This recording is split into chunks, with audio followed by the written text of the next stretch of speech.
One night I left from a meal and there was a homeless man asking people for money outside of our center. And I said to him, I have some sandwiches I could give to you. And he said, I don't want your sandwiches.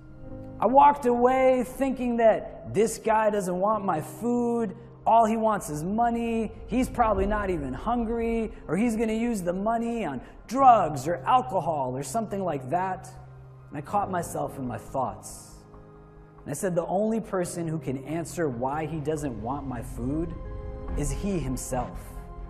And so I walked back to him and I was a little annoyed and I said to him, why don't you want my food, man?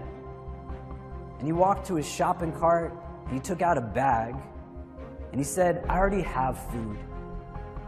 And he said, if I was to take your food in addition to the food that I have, there's no way I would be able to eat all of it, and some of it would get thrown away.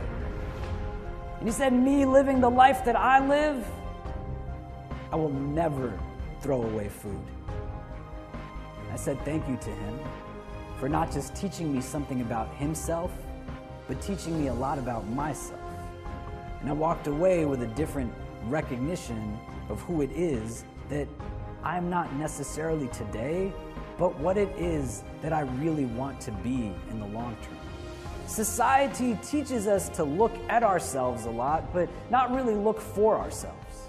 You just think about how much time you spent in front of a mirror, how much time you spent in terms of the care of your physical, your external, to fit into boxes that people place you in that you might not even know you're in, but you're trying to fit into somebody else's standard of who you're supposed to be. Where you have people who are definitely making the world a much dirtier place.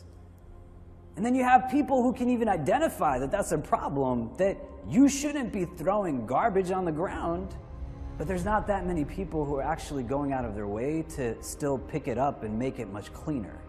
And I think where we transition into that third place, that says that it's not just enough to say that something that is not good, because you can say that that's wrong, but what are you doing that's right?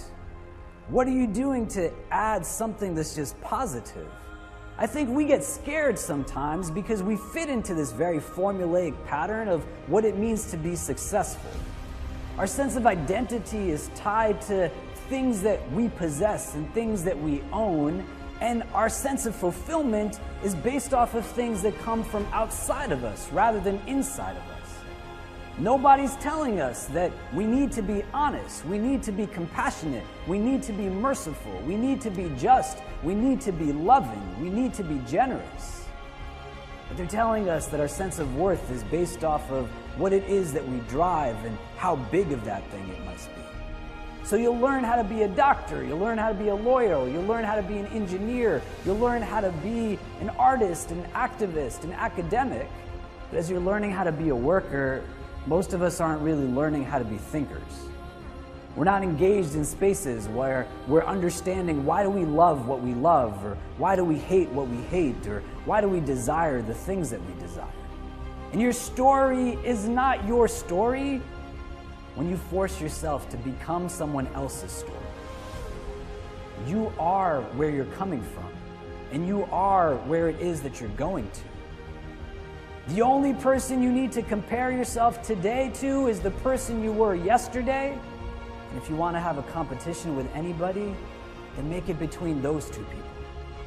You'll find yourself in a space where the person you are today is no longer afraid to meet the person that you can become tomorrow.